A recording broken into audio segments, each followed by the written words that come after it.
Rolling Sentences presents Dark Convent Kingdom Part 9, The Armies.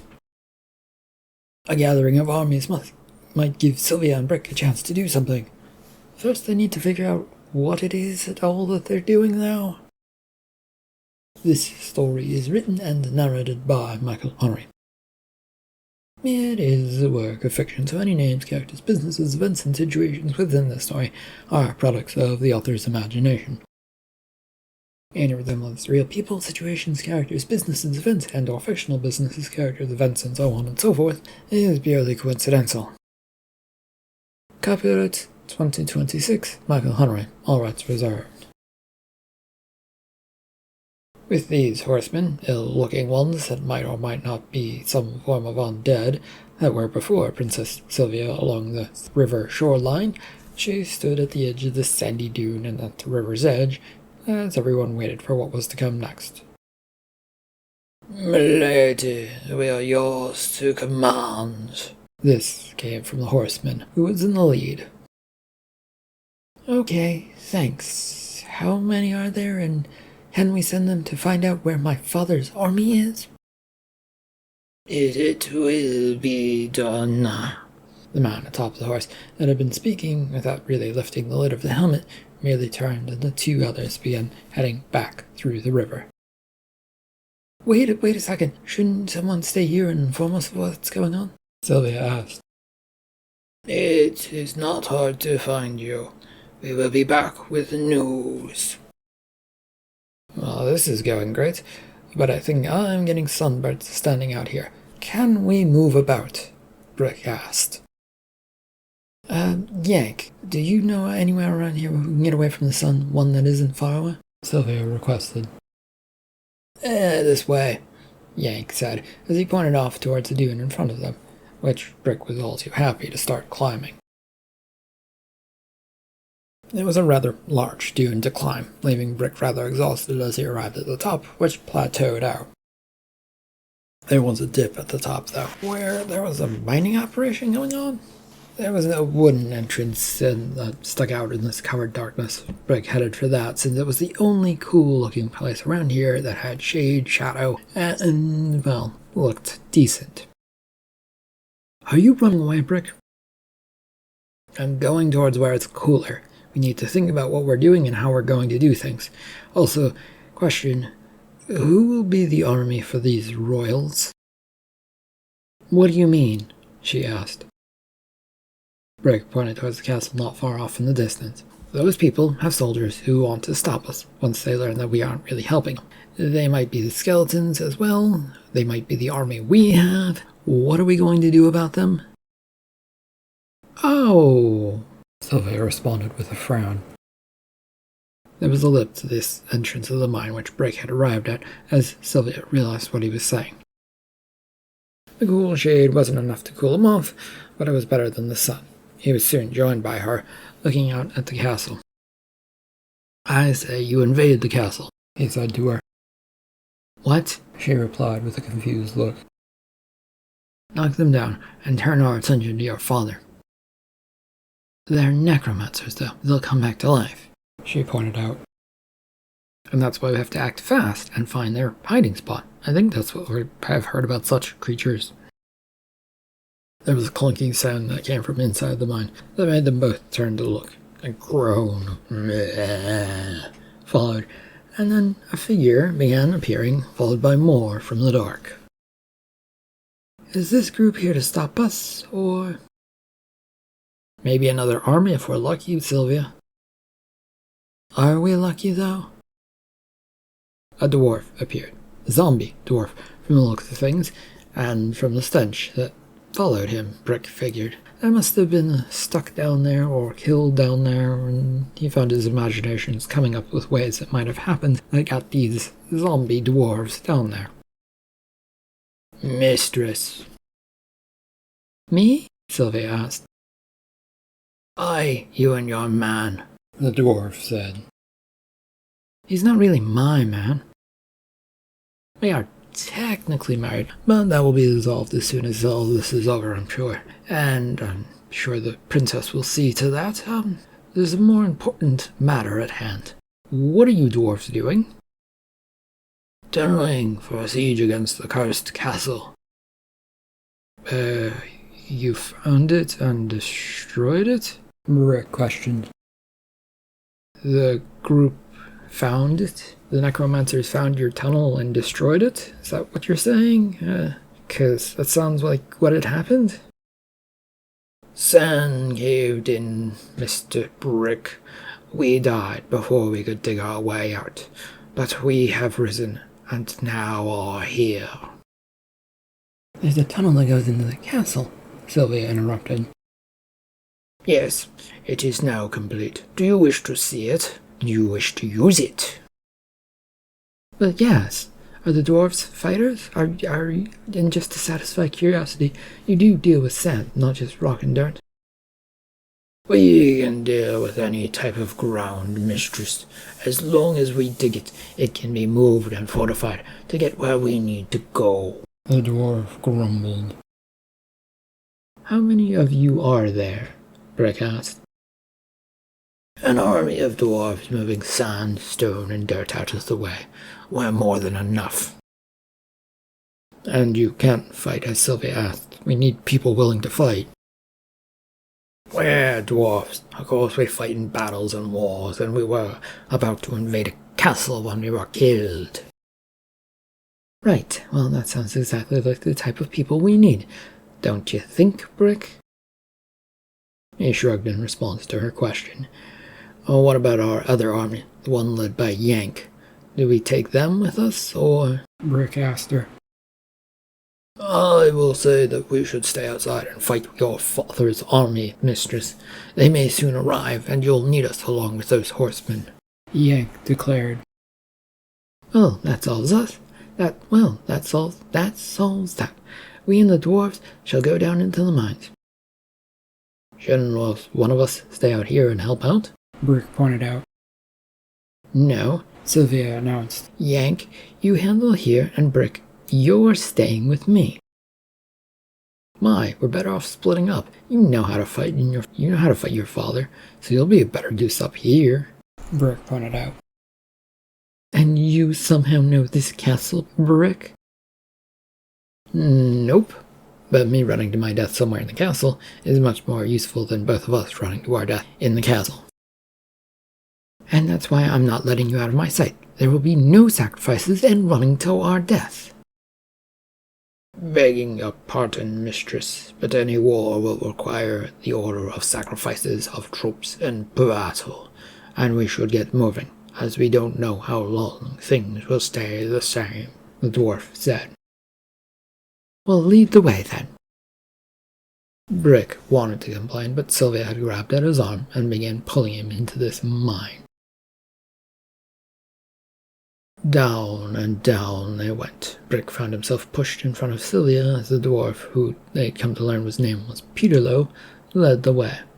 It was a slick space, not designed for anyone other than dwarves, so there was a lot of ducking around as these tunnels wound their way around. How far down are we going? Brick asked. 100 or so feet before it settles down. That seems like a long way. Aye, part of the problem was the dungeons under the castle. We had to figure out if we wanted to go there or if we wanted to tunnel into a grand hall or something. Let me guess, you were undecided and the whole thing fell in on you? For a person tagging along with the mistress, you're pretty smart.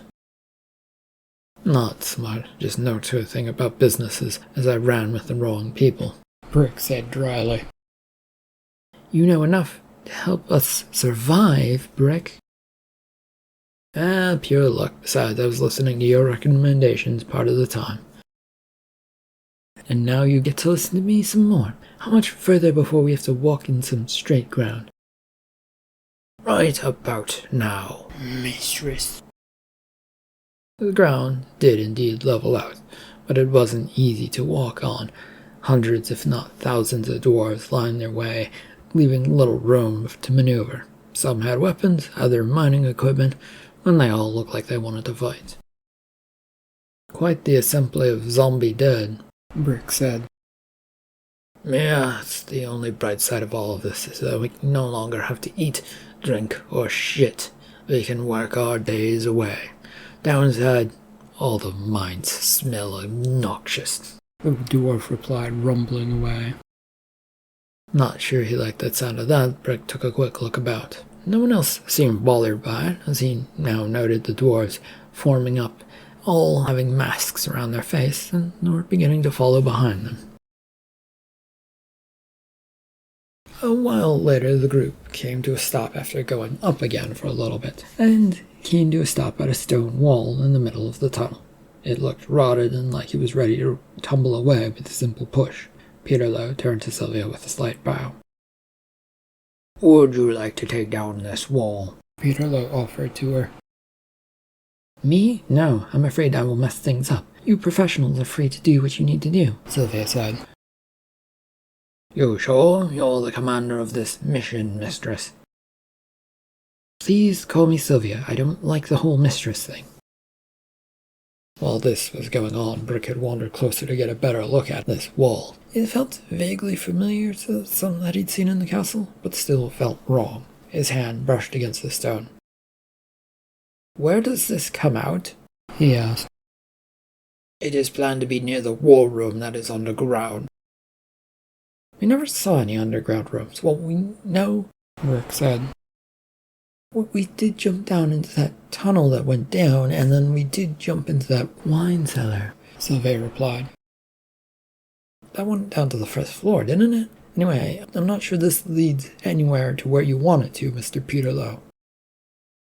Are you suggesting that us dwarves don't know where we dug to? Yes and no.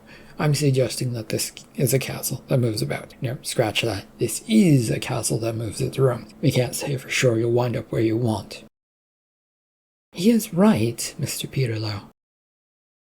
And what do you want us to do about it? Dig a new tunnel? That's it going to be, Mr. Bigshot Know-It-All. We don't have time for anything other than going through this wall. Well, yeah, go through this wall, but be aware that it might not be the room you're expecting it to be, Brick pointed out.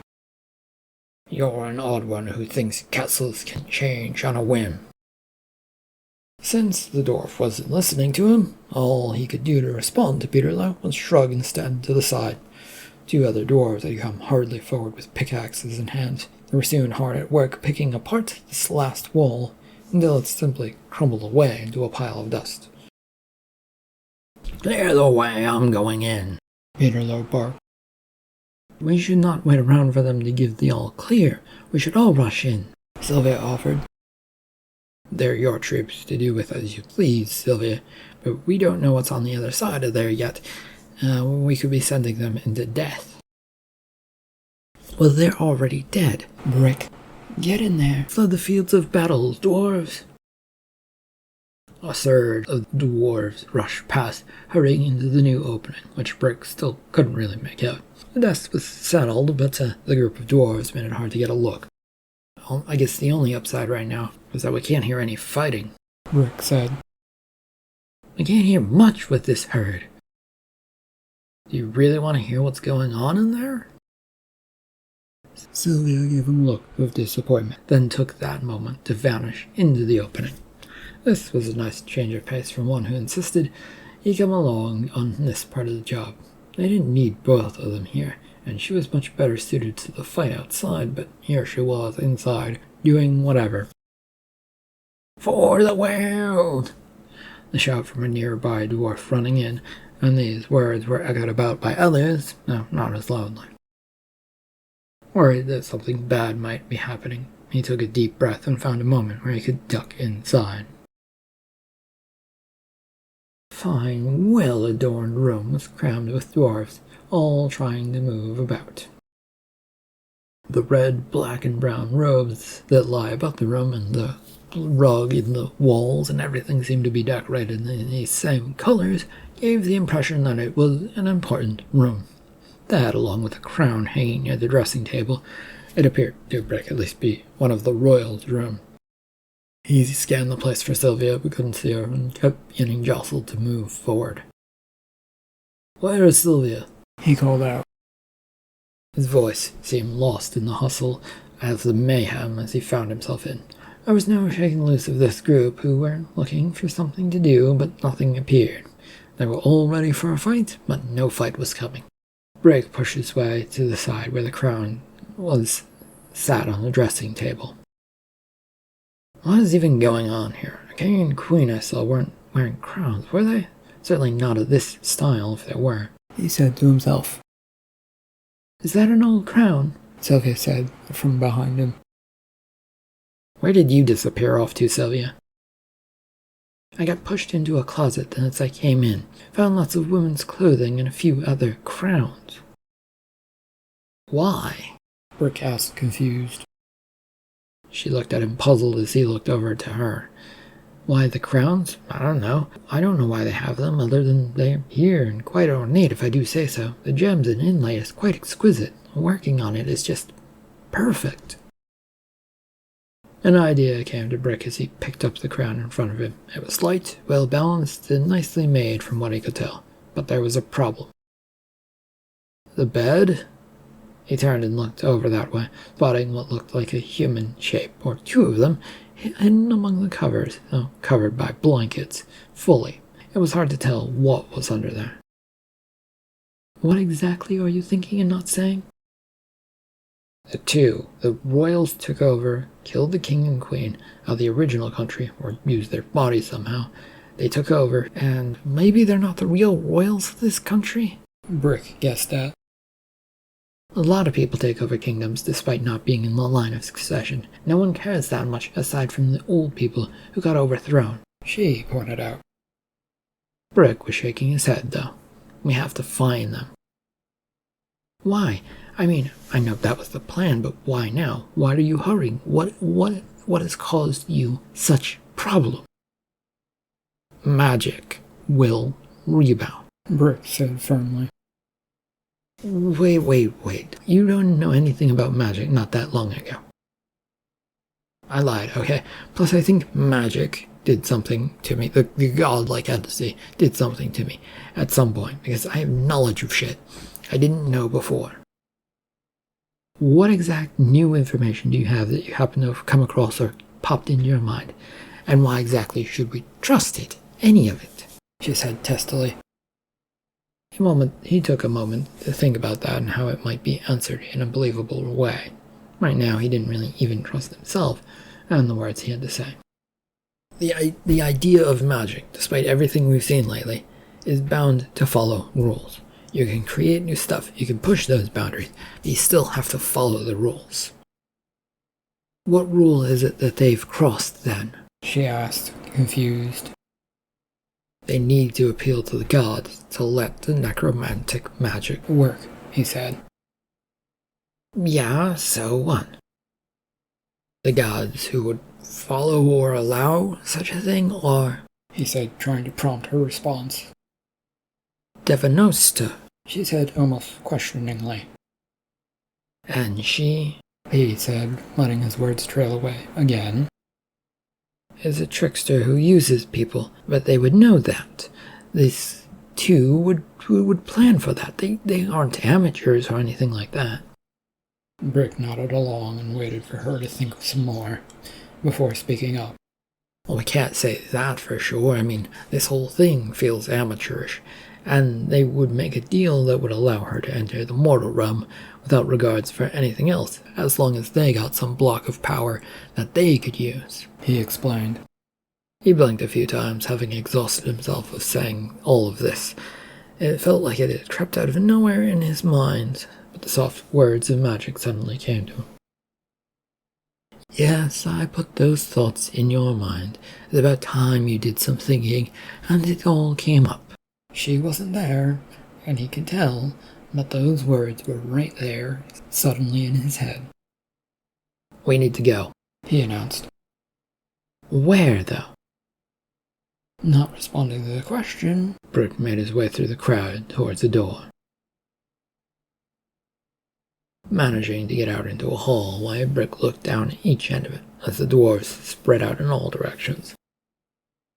The color of the bedrooms stayed the same for this hallway space, giving a feeling that this place was odd. Where are we even going, Brick? We can't run around wildly, Silvia pointed out. I have a sense that it's all pulling us to the right. What kind of sense? And what are you even going to do if you find them? Talk to them? Are they going to listen to you? We're already on this road of finding them, and they don't seem like the type that will just get off of it to hide or anything like that. They don't make any sense, Silvia said, babbling a little bit. Magic wants you to save the world. If we can do that, great. But I think we have to tell them what they're doing is wrong first. Brick began running, straight up, bolting down the hallway. There was a clatter of footsteps following, and the surprised voice of Silvia speaking up. Explain a little more, please.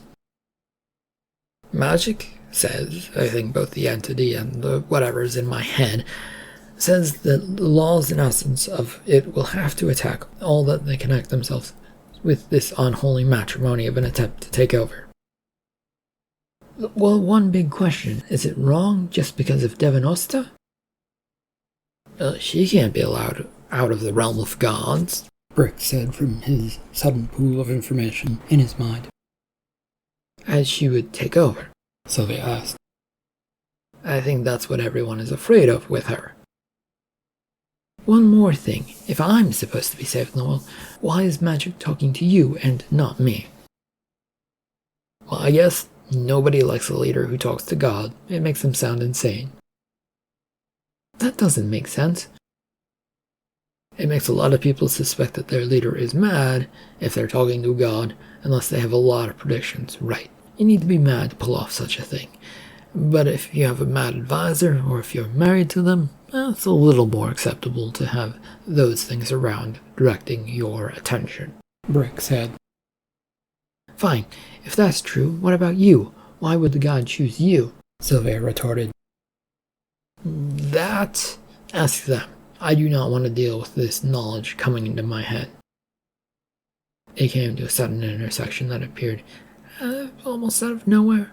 Brick came to a hurried stop and looked about and then pointed to his right again. This way. We still have no idea what to say or do to make this king and queen listen to us, Silvia said. She probably was trying to convince him of something, but he wasn't listening. The truth? He offered blandly. You think they will listen to that? She asked, unconvinced. We start with that, and then we go to lies and whatever they'll listen to. They were running at a pretty good clip, the marching of boots of dwarves behind them just about keeping up. There was also the sound of whispered voices in his mind, giving him directions as to where to go. Magic hadn't wanted to do that, yet now there was this voice? Was it her? Or something else? The house? Could the house have a voice? The more questions he had, the less he wanted to think. That will not make them listen to us at all, Silvia said, trying to get his attention again. This is the room, he said with a nod. He came to a stop and pointed to the one on the left. The hallway that they'd been going down had so many doors on the left and right that they just flew by, and it felt like an endless space with only torchlights fighting, only a flittering of difference to really look at. What are we going to do, and are you sure of any of this? She asked. No, I'm not positive, but send in an army of dwarves, Brick ordered. What? She said, surprised. This is the place. We'll go in and wreck it. That's the place, Mr. Peterlow. Orders, Mistress Silvia. Well, this seems like a lot of people to send into a room where we don't know if it will work. We have to act, or bad things will occur, Silvia. Trust me on this? His words felt hollow, but it was the best that Brick could do and offer at the moment. Besides, they only had so much time, and that voice was speaking up to him again. They are planning things, grand things, that will end the world. You must act, you must fight for your lives, and end theirs to stop this. There is no good that comes with failing to act, this voice offered. I don't know about that, Brick. Frowning at Silvia's sudden indecisiveness, he turned to the dwarfs. Peterlow, will you listen to me? I might, mister.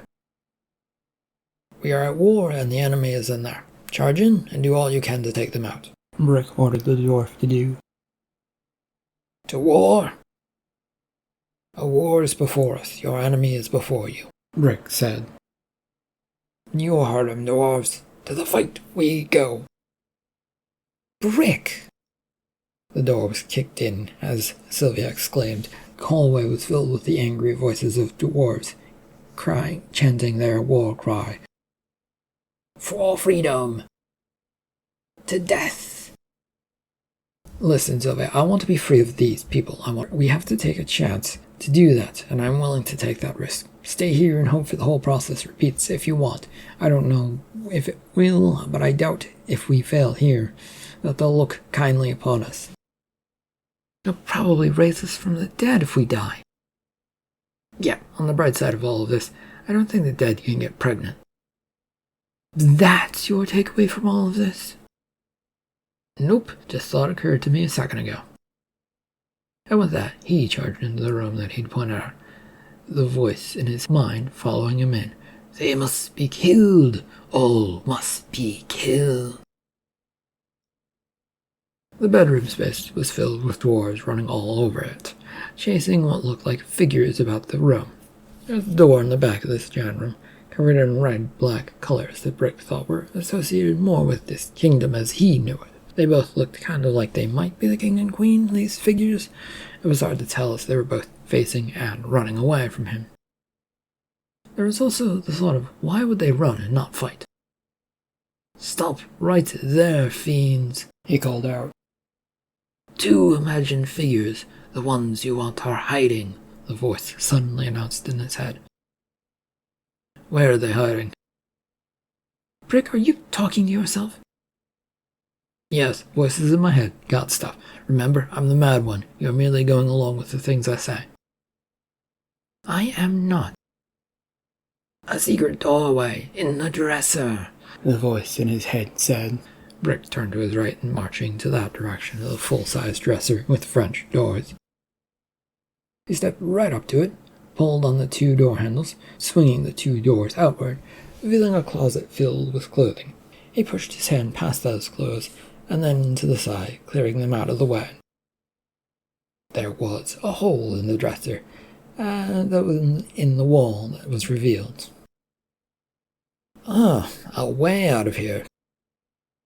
Can I just say none of this makes sense? Why are they running from us? Silvia piped up. You stole, or were given, their army before they managed to figure out that was a bad idea. So I think they no longer have a way of fighting back. He stepped into the dresser after saying this and pushed past the clothes. It did feel like they were trying to grab at him. Well, not trying to keep him there anyway. The passageway he came into was dark, with a retreating light up ahead. It was short, leading them into another room that also did not appear to be lit. Brick charged on ahead, trying to see if there were people he was after, with that voice returning to the back of his mind. There, so close.